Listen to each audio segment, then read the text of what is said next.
Dear students, आज का topic है उच्च न्यायालय। तो भारत के प्रत्येक राज्य के अंदर एक एक उच्च न्यायालय की स्थापना की गई है। संविधान के भाग 6 में अनुच्छेद 214 से 231 तक उच्च न्यायालय के बारे में विस्तृत विवेचन किया गया है, जिसमें न्यायालयों का गठन कैसे होगा, इसकी स्वतंत्रता क्या रहेगी, न्यायिक क्षेत्र क्या होगा, शक्तियाँ क्या होगी, प्रक्रिया क्या रहेगी इत्यादि सभी बातों के बारे में आर्टिकल 214 से 231 तक में संपूर्ण अध्ययन किया गया है। भारत के जो संविधान है उसमें प्रत्येक राज्य में एक उच्च न्यायालय स्थापित किया गया है। 7वीं संविधान संशोधन 1956 के अनुसार संसद को यह अधिकार दिया गया है कि वह 2 या 2 से अधिक राज्यों या संघ राज्य क्षेत्र के लिए एक साझा या एक इकट्ठा उच्च न्यायालय की स्थापना वह कर सकती है। इस संबंध में वर्तमान में देश में 24 उच्च न्यायालय स्थापित है। 2013 में पूर्वोत्तर राज्यों में मेघालय, मणिपुर, त्रिपुरा में केंद्र सरकार ने उच्च न्यायालयों की स्थापना की। इससे पहले 21 उच्च न्यायालय थे। 3 नए उच्च न्यायालयों की स्थापना के बाद भारत में उच्च न्यायालयों की संख्या 24 हो गई। अब आएगा उच्च न्यायालय का संगठन। तो प्रत्येक उच्च न्यायालय में एक मुख्य न्यायाधीश होता है। प्रत्येक उच्च न्यायालय में एक मुख्य न्यायाधीश होता है और उसके नीचे अन्य न्यायाधीश नियुक्त किए जाते हैं और जिन्हें आवश्यकता अनुसार राष्ट्रपति द्वारा नियुक्त किया जाता है। इनकी नियुक्ति है वो राष्ट्रपति करता है। संविधान में न्यायाधीशों की संख्या के बारे में कोई उल्लेख नहीं है। इसके अलावा राष्ट्रपति कार्य की आवश्यकता के अनुसार इनकी संख्या को बढ़ा भी सकता है। अब आएगा न्यायाधीशों की नियुक्ति। तो न्यायाधीशों की नियुक्ति राष्ट्रपति द्वारा की जाती है तथा मुख्य न्यायाधीश की नियुक्ति राष्ट्रपति द्वारा भारत के मुख्य न्यायाधीश और उससे संबंधित राज्य के राज्यपाल, सुप्रीम कोर्ट का मुख्य न्यायाधीश व संबंधित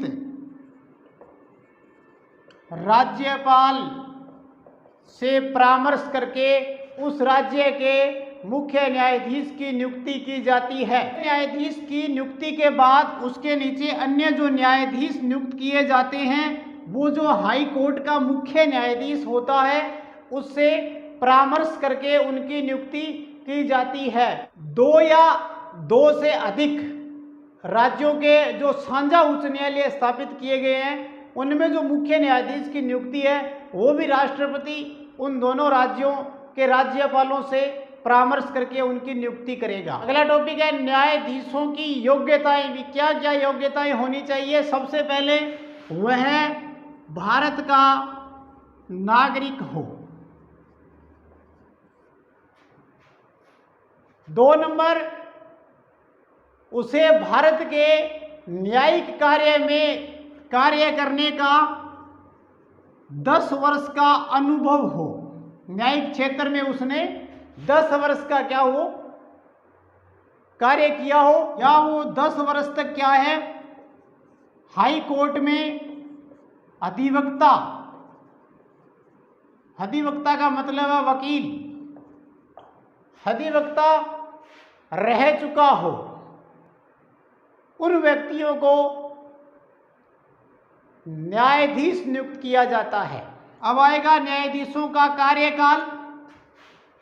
न्यायाधीशों का जो कार्यकाल है वो भी क्या है संविधान के अंदर निर्धारित नहीं किया गया है, फिर भी इस संबंध में 4 प्रकार के प्रावधान है। 1 नंबर है 62 वर्ष की आयु तक वह न्यायाधीश पद पर रहता है, तथा उसकी आयु के संबंध में कोई भी यदि प्रश्न है तो उसका निर्णय क्या होगा, राष्ट्रपति भारत का मुख्य न्यायाधीश से परामर्श करके करता है।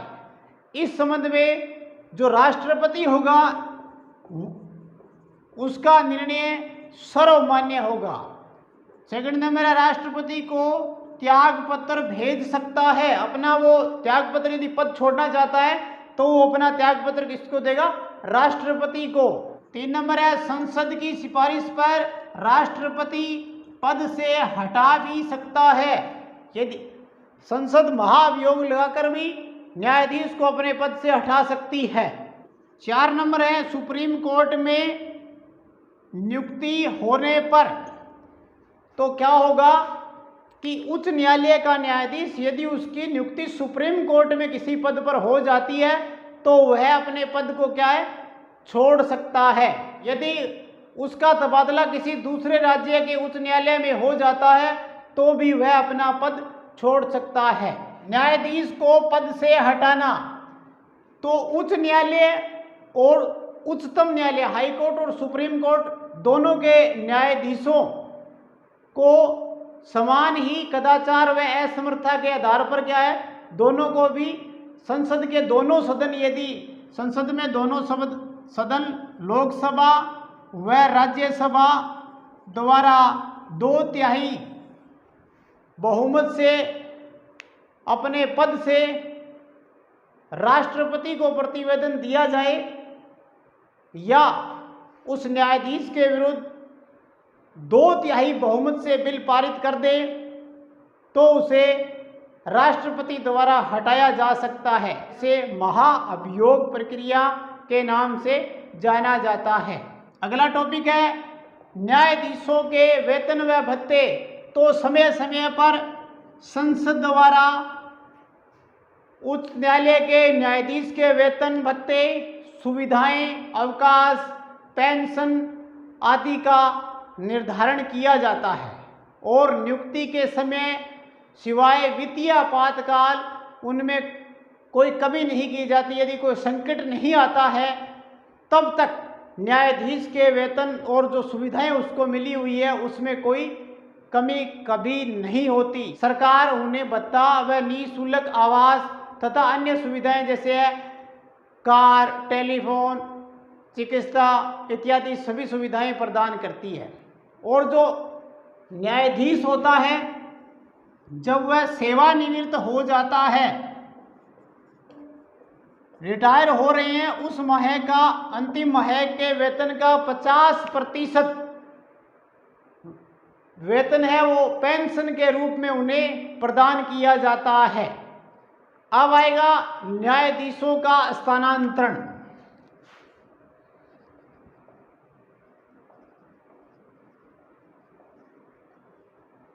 न्यायाधीशों का स्थानांतरण या तबादला किस प्रकार होता है।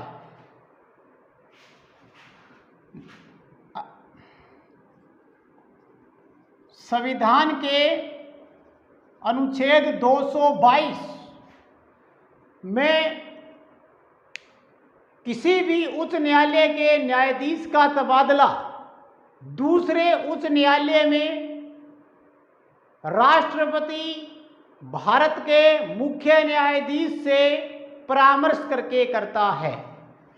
न्यायाधीश का जो तबादला है वो राष्ट्रपति करता है, लेकिन उसकी परामर्श किससे लेता है, सुप्रीम कोर्ट के मुख्य न्यायाधीश से। और ये सारी प्रक्रिया संविधान के अनुच्छेद 222 के तहत होती है। डियर स्टूडेंट्स, अब तक हमने उच्च न्यायालय के बारे में बेसिकली जानकारी है उसका अध्ययन किया, लेकिन यहाँ से हमारा इम्पोर्टेंट तथ्य शुरू होता है उच्च न्यायालय की शक्तियाँ या उनका कार्य क्षेत्र क्या क्या है। तो उच्च न्यायालय क्या होगा, जिस राज्य में उच्च न्यायालय स्थापित है वो उसी राज्य में अपना कार्य संपादित करेगा। और उच्च न्यायालय राज्य में अपील करने का क्या है, सर्वोच्च न्यायालय होता है। राज्य के लिए हाई कोर्ट, सुप्रीम कोर्ट ही मानते हैं। यह नागरिकों के मूल अधिकारों का रक्षक होता है। इसके पास संविधान की व्याख्या करने का अधिकार होता है। जितने भी मानव को अधिकार मिले हुए हैं उन सबके अधिकारों की रक्षा ये करता है। संविधान की व्याख्या करने का इसको अधिकार है। इसके अलावा इसकी पर्यवेक्षक व सलाहकार की भी भूमिका रहती है, अपनी एक सलाह भी ये देता है। वर्तमान जो समय है इसमें उच्च न्यायालयों की भूमिका बहुत ही महत्वपूर्ण हो गई है। तो हम बताएंगे कि इनकी प्रमुख शक्तियां क्या है। एक नंबर है प्रारंभिक क्षेत्राधिकार।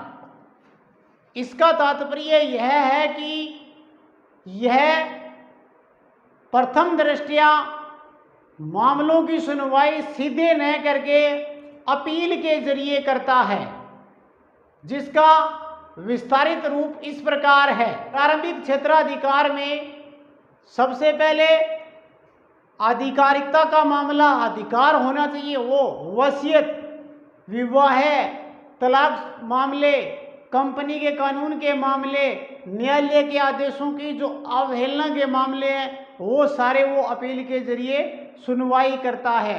दूसरा है संसद सदस्यों व राज्य विधानमंडल के सदस्यों के निर्वाचन संबंधी विवाद। निर्वाचन संबंधी जो भी विवाद होता है, जो सदस्य संसद में चुनकर जाते हैं, यदि उनसे संबंधित कोई मामला है तो उनकी सुनवाई करने का प्रारंभिक क्षेत्राधिकार हाई कोर्ट को प्राप्त है। तीसरा है राजस्व मामले व संग्रहण के बारे में। तो राजस्व के जितने भी मामले हैं राजस्व विभाग के, क्योंकि दीवानी और फौजदारी दो प्रकार के मामले माने गए हैं, तो राजस्व मामले या राजस्व जो इकट्ठा किया जाता है, संग्रहण किया जाता है, तो उनके लिए बनाए जितने भी अधिनियम बनाए गए हैं उनके संबंध में यह सुनवाई करता है। अगला है नागरिकों के मूल अधिकारों का प्रवर्तन। संविधान की व्याख्या। संविधान की जो व्याख्या के मामले के अंदर जो मामले होते हैं वो मुख्य न्यायाधीश अपने अधीनस्थ नीचे कमेटी को स्थानांतरित कर देता है। उन मामलों में जो फैसले आते हैं उन पर भी इसको सुनवाई करने का अधिकार है। सेकंड नंबर है पहला तो था प्रारंभिक अधिकार, अब आएगा अपीलीय अधिकार। उच्च न्यायालय को दीवानी व फौजदारी, उच्च न्यायालय को दीवानी व फौजदारी दोनों प्रकार के जो मामले हैं उनमें अपीलीय क्षेत्राधिकार प्राप्त है। इसमें दीवानी, फौजदारी या जो राजस्व संबंधी जितने भी सभी प्रकार के जो अभियोग है वो सभी शामिल हैं। जब संविधान लागू किया गया था उस समय क्या है, उच्च न्यायालय को ये राजस्व के जितने भी मामले थे उनको सुनवाई का अधिकार नहीं था, उनकी अपील सुनने का बिल्कुल भी अधिकार नहीं था। परंतु अब यह अधिकार क्या है, हाई कोर्ट को प्राप्त हो गया है। यह अपीलें राजस्व मंडल के क्या होती है, विरुद्ध होती है। और फौजदारी जो मामले हैं उनके क्षेत्राधिकार के अंतर्गत मुख्य न्यायाधीश जो उच्च न्यायालय का है उसको इसमें निम्नलिखित न्यायिक निर्णयों के विरुद्ध अपील की जा सकती है। फौजदारी अधिकार के अंतर्गत जो निर्णय लिया गया है उस पर अपील सुनने का अधिकार इसको है। सेकंड नंबर है जब मुकदमे में कानून का कोई प्रश्न खड़ा हो, जब यह लगे कि कोई भी मुकदमा है उसके अंदर संविधान के तहत कहीं न कहीं मानव समुदाय या परिवादी पक्ष को या अन्य दूसरे पक्ष को कहीं न कहीं उस मुकदमे के अंदर संविधान का जो लाभ है उसे मिला नहीं है, तो उन महत्वपूर्ण प्रश्नों के तहत अपील सुनने का अधिकार उच्च न्यायालय को है। 3 नंबर है किसी मजिस्ट्रेट द्वारा लिया गया निर्णय। कोई भी मजिस्ट्रेट निचले स्तर पर जब किसी अपराधी को सजा सुना देता है तो जो क्या न्यूनतम 4 वर्ष से अधिक होनी चाहिए, उसके विरुद्ध अपील सुनने का, उस सजा के विरुद्ध अपील सुनने का अधिकार उच्च न्यायालय को है। अगला है आईपीसी की धारा 124 के अंतर्गत निचले स्तर पर मजिस्ट्रेट द्वारा लिए गए निर्णय पर अपील सुनने का उच्च न्यायालय को अधिकार है। अगला है सत्रीय न्यायाधीश द्वारा लिए गए निर्णय, सत्रीय न्यायाधीश के द्वारा लिए गए निर्णय के विरुद्ध उसे अपील सुनने का अधिकार प्राप्त है।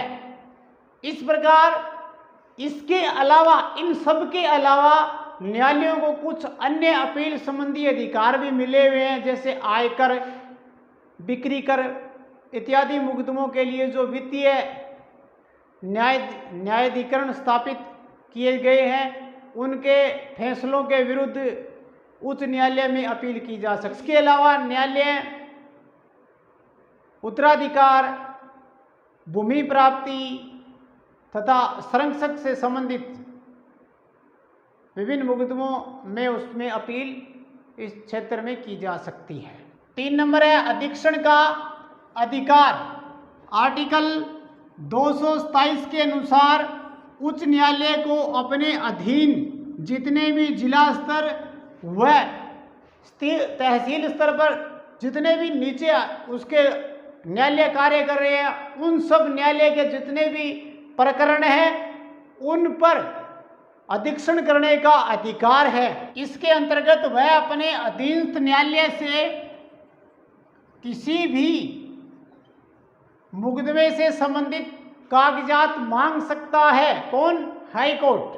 दूसरा है जितने भी उसके अधीनस्थ न्यायालय है, इनके लिए वो नियम बनाता है कि किस प्रक्रिया के तहत वो कार्य करेंगे।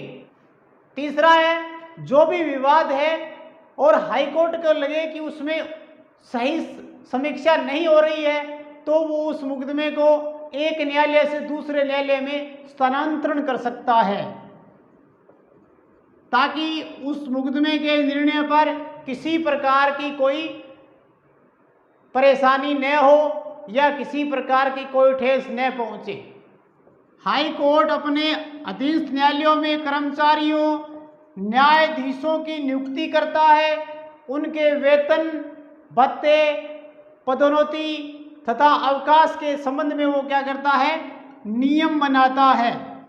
अगला है न्यायिक समीक्षा की शक्ति। कोर्ट केंद्रीय कानून, राज्य कानून और संवैधानिक जो संशोधन के कानून है उनकी संवैधानिकता,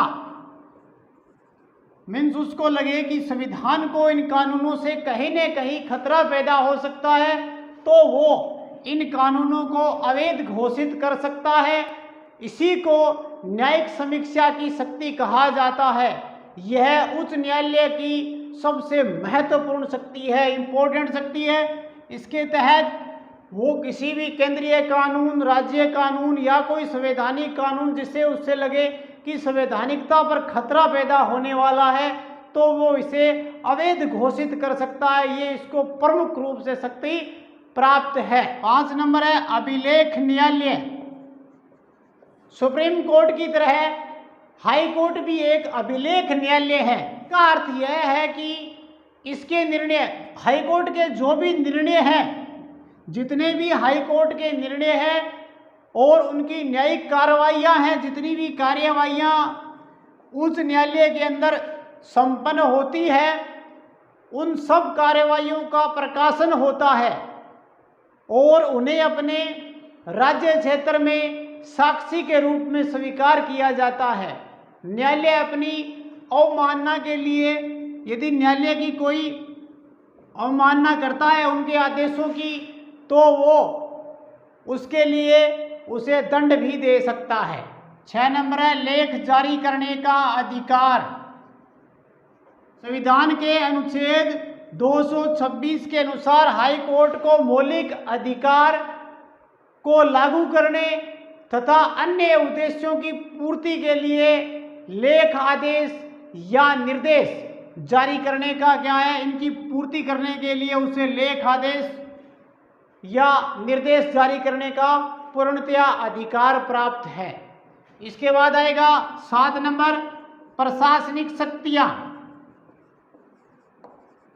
7 नंबर है प्रशासनिक शक्तियां। हाईकोर्ट को क्या है, अपने अधीनस्थ राज्य में न्यायिक व्यवस्था पर कुछ प्रशासनिक शक्तियों पर भी नियंत्रण रखता है। सबसे पहला है उच्च न्यायालय अपने अधीनस्थ जितने भी जिला स्तर पर जो न्यायालय है उन पर प्रशासनिक नियंत्रण रखता है। वो उन न्यायालयों के प्रति उत्तरदायी होता है। साथ ही उन अधिकारियों की नियुक्ति, पदोन्नति तथा आदि इससे संबंधित सभी कार्य वो संपन्न करता है या उनके लिए नियम बनाता है। इसके अलावा क्या है, अपने जितने भी उसके अधीनस्थ न्यायालय हैं उनमें क्या करता है, वो लिपिक व अन्य कर्मचारी, वकील आदि के जितने भी क्या है वेतन है, सेवा शर्तें हैं, कितनी वकील फीस लेंगे, इन सब का निर्धारण कौन करता है, हाई कोर्ट करता है। अधीनस्थ न्यायालय में ऐसा कोई अभियोग का मतलब है मामला, ऐसा कोई मामला चल रहा है जिससे कि भारतीय संविधान की व्याख्या का प्रश्न खड़ा हो रहा है, तो न्यायालय ऐसे मुकदमों को अपने पास मंगा लेता है। निचली अदालत से वो सारे मामले हाई कोर्ट अपने सुपरविजन में उन मामलों पर सुनवाई करता है। इसके अलावा यह अपने अधीन जितने भी न्यायालय हैं उन न्यायालयों में जितने भी मामले चल रहे हैं उन पर निगरानी रखता है। उनसे जितने भी मुकदमों से संबंधित कागजात है उनको अपने पास वापस मंगवा सकता है आप देख रेख के लिए। जब उसे ऐसा लगे कि इस अभियोग के अंदर कहीं न कहीं प्रश्न खड़ा हो रहा है तो मुकदमे से संबंधित समस्त कागजात हाई कोर्ट अपने पास मंगवा सकता है। इस प्रकार उच्च न्यायालय न्यायिक प्रशासन में जो उसकी भूमिका है वो बहुत ही बड़ी है। भारत की एकल समेकित जो न्यायिक व्यवस्था में उच्च न्यायालय जो है वो सुप्रीम कोर्ट से नीचे, लेकिन जो अधीनस्थ न्यायालय है, जो नीचे जिला स्तर के न्यायालय है, उनके ऊपर कार्य करता है। एक राष्ट्र की न्यायपालिका में एक उच्च न्यायालय और उसके अधीनस्थ न्यायालयों का एक पद सोपान होता है। राज्य में न्यायिक प्रशासन में उच्च न्यायालय की स्थिति हमेशा सर्वोपरि होती है। उच्च न्यायालय की जो शक्तियां हैं उनका अध्ययन करने के बाद अब हमारे पास सवाल उठता है कि उच्च न्यायालय की जो स्वतंत्रता है वो कहाँ तक है। तो भारत में जो उच्च न्यायालय को सौंपे गए कार्यों को यदि प्रभावी नियंत्रण हेतु जो उच्च न्यायालय है उनकी स्वतंत्रता अत्यंत ही आवश्यक है। यदि वो स्वतंत्र नहीं होंगे तो जितने भी कार्य सौंपे गए हैं उन पर प्रभाव पड़ना निश्चित है। इसके अलावा क्या है, वो अपने मंत्रिमंडल कार्यपालिका के किसी भी दबाव में नहीं आना चाहिए, दबाव से मुक्त होना चाहिए, उसे बिना डरे बिना पक्षपात किए हुए न्याय करने की छूट होनी चाहिए। तो संविधान में उच्च न्यायालय के निष्पक्ष और स्वतंत्र रूप से कार्य करने के लिए हम कुछ तथ्यों का अध्ययन करेंगे। नंबर है न्यायाधीशों की नियुक्ति की विधि। इसका तात्पर्य यह है कि जो न्यायाधीश है, उच्चतम न्यायालय के जो न्यायाधीशों की नियुक्ति है वो राष्ट्रपति द्वारा या स्वयं न्यायपालिका भारत के मुख्य न्यायाधीश या जो उच्च न्यायालय के मुख्य न्यायाधीश है के परामर्श से क्या है की जाती है। यह जो प्रबंधन है वो कार्यपालिका के पूर्णतः विवेकाधीन में कमी करने या सुनिश्चित करने के लिए किया गया। मतलब कि जो कार्यपालिका है उसका इस नियुक्ति में कोई हस्तक्षेप नहीं होगा। न्यायिक नियुक्तियों में राजनीतिक अथवा व्यवहारिक पक्षपात नहीं होगा, क्योंकि जब कार्यपालिका का इसमें हस्तक्षेप नहीं होगा तो जितने भी न्यायाधीशों की नियुक्ति होगी वो इसलिए की जाएगी कि जितने भी राजनीतिक और व्यवहारिक मामले आएंगे उन मुकदमों में सुनवाई के टाइम किसी प्रकार का पक्षपात नहीं होगा। तो स्वतंत्रता में सबसे पहले जो न्यायाधीशों की नियुक्ति है वो विधि सम्मत पूर्ण होगी तभी न्यायपालिका पूर्णतया स्वतंत्र रह पाएगी। सेकंड पॉइंट है कार्यकाल की सुरक्षा। उच्च न्यायालय के न्यायाधीश को कार्यकाल की सुरक्षा प्रदान की जाती है और उसको संविधान में उल्लेखित विधि और क्या जितने भी आधार है उसके तहत राष्ट्रपति द्वारा क्या हटाया जा सकता है।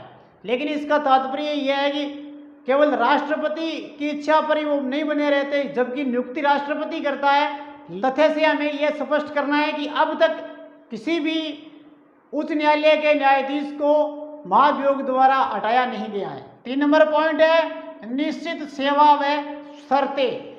अब क्या है, उच्च न्यायालय के जो न्यायाधीश है उनको वेतन, भत्ते, विशेषाधिकार, अवकाश, इसके अलावा पेंशन का उनका निर्धारण समय समय पर संसद द्वारा किया जाता है। लेकिन उनकी नियुक्ति के बाद उन्हें सिवाय वित्तीय आपातकाल यदि संकट आ गया तो ही उनके वेतन में कटौती की जा सकती है। इसके अलावा उनको जितनी भी सुविधाएं मिली हुई है उनमें किसी प्रकार की कमी नहीं की जा सकती और जब तक उनके कार्यकाल तक वो सारी की सारी सेवाएं यथावत रूप से जारी रहेगी जैसे उनके नियुक्ति के समय प्रदान की गई है। 4 नंबर है संचित निधि पर भारतीय व्यय। व्यय का मतलब खर्च। अब क्या है, न्यायाधीश और जितने भी स्टाफ के वेतन, भत्ते, पेंशन और उच्च न्यायालय का जो प्रशासनिक खर्चा है वो संबंधित राज्य की संचित निधि पर आश्रित होता है। जिस राज्य में न्यायालय स्थापित है इनकी सेवाएं न्यायाधीशों की उन पर राज्य विधानमंडल में कोई मतदान नहीं हो सकता। लेकिन मुख्य जो ध्यान देने योग्य बात यहाँ पर यह है कि उच्च न्यायालय के जो न्यायाधीश है उसको पेंशन भारत की संचित निधि में दी जाती है। जो खर्चा उनको मिलता है जब तक उनका कार्यकाल रहता है तब तक उनको वेतन मिलता है राज्य निधि से। न्यायाधीशों का कार्यकाल समाप्त हो जाता है तो उनको पेंशन भारत की संचित निधि से मिलती है। इंपॉर्टेंट बात है यहाँ पर, जब कार्य करेंगे तब राज्य निधि से, जब पेंशन प्राप्त होगी भारत की संचित निधि से। 5 नंबर है न्यायाधीशों के कार्य पर चर्चा नहीं की जा सकती। बात यह है कि संविधान एक उच्च न्यायालय के न्यायाधीश के आचरण पर संसद अथवा राज्य विधानमंडल में चर्चा पर प्रतिबंध लगाता है। संविधान में यह स्पष्ट कहा गया है कि किसी भी न्यायाधीश पर संसद या विधानमंडल में चर्चा नहीं की जा सकती सिवाय उस स्थिति में जब संसद में क्या है, महाभियोग का प्रस्ताव विचाराधीन हो। यदि किसी जज के खिलाफ या न्यायाधीश के खिलाफ यदि किसी न्यायाधीश के खिलाफ महाभियोग संसद में लाया गया है तभी संसद में चर्चा हो सकती है, अन्यथा न्यायाधीश के कार्यों पर कभी भी चर्चा संसद में नहीं की जा सकती। 6 नंबर है सेवा काल के बाद वकालत पर प्रतिबंध। मीन्स उच्च न्यायालय का जो सेवानिवृत्त स्थायी न्यायाधीश भारत में उच्चतम न्यायालय या अन्य कोई उच्च न्यायालय के अलावा किसी भी न्यायालय या प्राधिकारी के सामने क्या है बहस अथवा कार्य नहीं कर सकता। वो अपने न्यायाधीश के पद से रिटायर होने के बाद वो क्या करेगा, भविष्य में वो किसी भी न्यायालय में वकालत नहीं करेगा, यह शर्त उस पर लगाई जाती है। न्यायालय के किसी भी कार्य या उसके कोई भी निर्णय है उसकी कोई भी व्यक्ति आलोचना नहीं कर सकता। यह शक्ति उस न्यायालय की क्या है, प्राधिकार, गरिमा और उसके सम्मान को बनाए रखने के लिए की गई है। कोई भी इसके विरुद्ध इसकी अवमानना नहीं कर सकता। यदि अवमानना करेगा तो न्यायालय उसे दंड देने का अधिकारी होगा। 8 नंबर है अपने कर्मचारियों के नियुक्ति की स्वतंत्रता। तो क्या है, उच्च न्यायालय का मुख्य न्यायाधीश अपने अधिकारियों व कर्मचारियों को उच्च न्यायालय में बिना कार्यपालिका के हस्तक्षेप के नियुक्त करता है। जितने भी अधीनस्थ न्यायालय है, हाई कोर्ट है, उसमें जितने भी कर्मचारी जो तैनात किए जाते हैं या नियुक्त किए जाते हैं उन सब पर उच्च न्यायालय बिना कार्यपालिका के हस्तक्षेप किए हुए स्वयं नियुक्त करता है वह उनकी सेवा शर्तें भी वह खुद लागू करता है और तय करता है इन कर्मचारियों के सेवा शर्तों के नियम क्या रहेंगे। 9 नंबर है न्यायिक क्षेत्र में कटौती नहीं। उच्च न्यायालय को संविधान में जितने भी उल्लेखित न्यायिक क्षेत्र व न्यायिक शक्तियां प्राप्त हैं उन्हें न तो संसद और न ही राज्य विधानमंडल द्वारा कम किया जा सकता, लेकिन क्या होता है कि न्यायिक क्षेत्र और शक्ति को जो संसद और विधानमंडल है उसके द्वारा परिवर्तित किया जा सकता है, कम नहीं किया जा सकता या कटौती नहीं की जा सकती।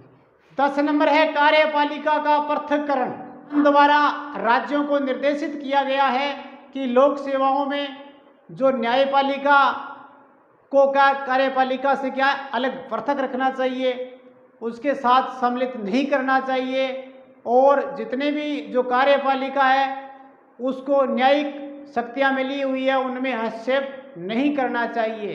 उपरोक्त तथ्यों के आधार पर हम कह सकते हैं डॉक्टर गार्नर महोदय ने कहा था यदि न्याय का दीपक बुझ गया तो चारों ओर अंधेरा ही अंधेरा छा जाएगा। संविधान में उच्च न्यायालय को पूर्ण स्वतंत्रता और सुरक्षा प्रदान की गई है से वह अपने कर्तव्यों का पालन निष्पक्ष व ईमानदारी से कर सके। वर्तमान समय में न्यायपालिका की जो उपयोगिता है वो कार्यपालिका से भी ज़्यादा हो गई है। न्यायपालिका की भूमिका वर्तमान समय में कार्यपालिका से भी ज़्यादा महत्वपूर्ण बनती जा रही है। धन्यवाद।